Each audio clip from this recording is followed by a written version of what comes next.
தேர்தல் அறிவிப்பு. 1. முதியோர் உள்ளிட்டோருக்கான ஓய்வூதியங்கள் 2000 உயர்வு.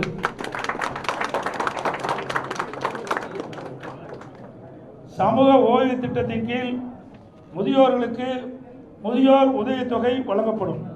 மேலும் முதியோர் விதவை பெண்கள், முதிர்கன்னிகள், கணவனால் கைவிடப்பட்ட பெண்கள், மாற்றுத்திறனாளிகள் மற்றும் 3ஆம் பாலினத்தவர்களுக்கு வழங்கப்பட்டு வரும் சமூக பாதுகாப்பு ஓய்வூதியம் ரூபாய் 1200 இருந்து 2000 உயர்த்தி வழங்கப்படும்.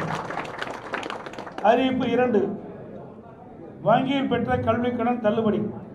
மாணவர்கள், இளைஞர்கள், பெற்றோர்கள் நலன் காக்கும் பொருட்டு வங்கிகள் பெற்ற கல்விக்கடன் தள்ளுபடி செய்யும் வகையில் அத்தொகையை அரசே ஏற்கும்.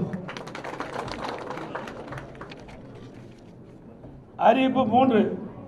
வாழ்வாதார உதவியாக கேஸ் சிலிண்டர் மானியம். வாழ்வாதார உதவியாக குடும்ப அட்டைதாரர்களுக்கு ஆண்டுக்கு 3 கேஸ் சிலிண்டர்கள் வழங்கப்படும். தமிழர்கள் வீர விளையாட்டுக்கான ஜல்லிக்கட்டில் வீரர்கள் காளையை பிடிக்கும் போது அசம்பாவிதம் ஏற்பட்டு உயிரிழக்க நேரிட்டால் அவரது குடும்பத்தாருக்கு ரூ. 10 லட்சம் வழங்கப்படும்.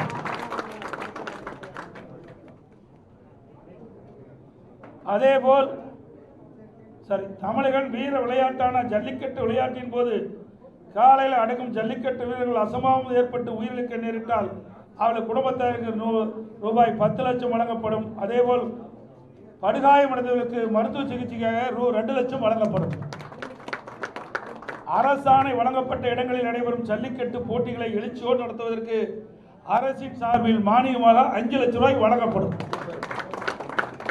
ஜல்லிக்கட்டு போட்டி நடத்துவதற்கு தற்போது கடைபிடிக்கப்பட்டு வருகின்ற ஆன்லைன் முறை ரத்து செய்யப்படும். ஏற்கனவே இருந்த பழைய நடைமுறையை மேனுவல் மீண்டும் பின்பற்றப்படும். அறிவிப்பு 5.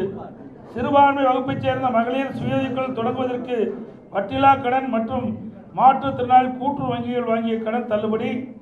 இஸ்லாமிய, கிறிஸ்துவ மற்றும் ஏனைய சிறுபான்மை வகுப்பைச் சேர்ந்த மகளிர் சுய தொழில் தொடங்குவதற்கு வட்டிலா கடன் வழங்கப்படும்.